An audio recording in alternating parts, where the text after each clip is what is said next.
is the biggest news of all. Please pay attention.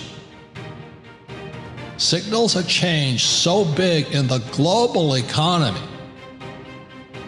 But I see something not so good, and this is global again, not US. They cannot stop what's about to happen, and nobody's talking about it. That's a huge problem. The biggest news of all is not Trump or Biden or COVID. It's Warren Buffett dumping bank stocks and dumping airline stocks. Can you imagine that? And the question is, what does that really mean? We're going down. We have three options. Either we tighten our belts and produce, go to hyperinflation, or go to war. And I think we're already at war. How do you get out of that mess? Well, you can tighten the belt. We most likely won't do that. You can inflate away the debt. You've got two choices, and that's you can either be prepared or you're going to be a victim. It's much better for people to control their own finances if they know what they're doing. And right now, I think more than any time in maybe history or American history, by looking at what Buffett is doing, I think it's important for the average person to understand the concept. So, okay, first and foremost, he's selling banks. The reason he's dumping banks is people can't pay back the loans anyway. That's a huge problem. So you could say there's a lot of downside risk with loans, especially commercial loans right now, with what's going on with the virus. But you could also say if the Fed decides to peg the yield curve, so that means they won't allow interest rates to go up, even though the rate of inflation is going up, then that really hurts the banks because they're getting paid back with these cheaper dollars. They can raise interest rates, but there's substantial risk that, let's say, therefore inflation. So that's not good for the banks.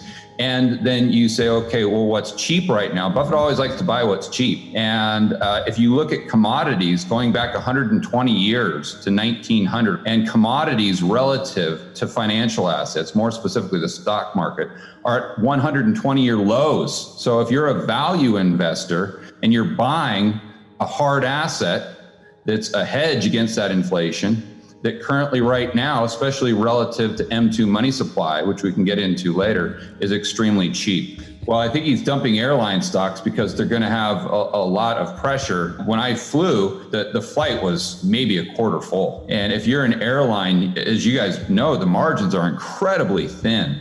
They don't make much per flight. Only maybe a couple seats provide the profit, maybe 3 or 4 seats. It's just that they have so much volume, and that's where they make the money. So if you've got all these flights going around that are half empty, I mean, you got real problems. So I think he's seeing long term, if the governments continue with these lockdowns and these draconian measures, that's going to be very, very bad for airlines. The United States has 26 trillion in debt, but what most people don't realize is going back to 2000, let's call it from 1776 to 2000, the United States racked up about 5 trillion in debt total. And in the last 20 years, we've tacked on an extra 20 trillion or 20 plus trillion. How do you get out of that mess? Well, you can tighten the belt, and we most likely won't do that. You can inflate away the debt. And George, when you say tighten the belt, you're talking, they call it austerity. If you look at that debt, is the fact that we've overconsumed. And basically that's what debt is. You're just pulling consumption from the future into the present. So we've overconsumed as a country for literally decades. And so at some point in time, the only way that you can meet an equilibrium point is if you underconsume by the same amount or more that you overconsumed. The additional debt that the federal government is adding to their balance sheet that we, the taxpayers, are responsible for in just 1 year is over $4 trillion. Now, to give you some context, going back to from 1776 all the way to, call it 1990 or in the mid 90s, that we racked up 4 trillion in debt in total. So you say, okay, we went 200 plus years and racked up 4 trillion in debt, and now we're doing that in just 1 year. In just 1 year, we're adding that much debt. So that does not end well. And what has to happen is the Fed has to monetize that debt because there are not enough private buyers out there to buy the amount of treasuries that the government is issuing. So when most people think of quote unquote printing money, they think of the Fed just creating bank reserves. That's when the Fed creates, I call it funny money. It's just out of thin air. It's just digits in a computer. And they use those digits or those new currency units to buy treasuries from the banking system, from the primary dealer banks. That's typically what we call quantitative easing. And most people would call that money printing. But the key there that most people don't understand, those bank reserves really aren't legal tender. So you've got two types of money supply. You have base money, which is the bank reserves held at the Fed, and you have broad money. That's the amount of currency units that are circulating within the economy. You see, so when most people think about deflation or inflation, they're talking about the amount of broad money in the economy that's chasing X number of goods and services.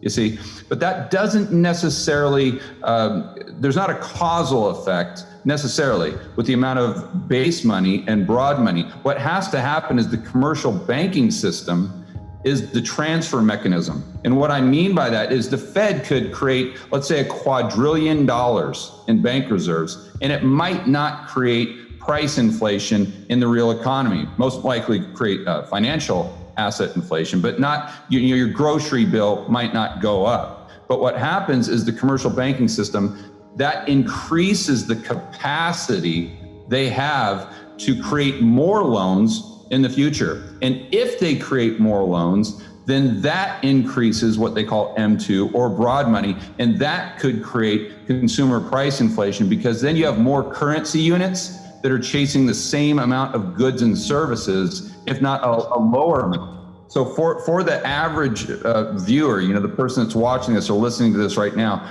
what this all means is right now the Fed is starting to create broad money. They're starting to create more currency units. Will it fix the problem? You cannot print money when the real answer is we have to produce. What does Buffett see? He sees money printing, and excess money is the only way out, therefore buy gold. When gold goes up, gold miners go up a lot more. Right. And when gold goes down, gold miners go down a lot more. What do you mean by that? Let's say gold goes up by 10%. Or let's say it goes up by 100%. It's at maybe 2,000 right now. Let's say it goes up to $4,000. So it goes up by 100%. If that were to happen, most likely the gold miners would not go up by 100%. They'd go up by 400%. There's more They'd go up by leverage in it. 1,000%. Yeah, there's more leverage in gold miners. That's right. That's right. So you have to look at Buffett not only buying gold, going long gold, let's say, but he also is going long gold with leverage. And I'd also like to point out, you said about 560 million, but that's all we know of. And he's not going to buy at one time because he's going to move the market. So since then, Robert, he could have bought a lot more that we just don't know about yet, that we'll find out in the future.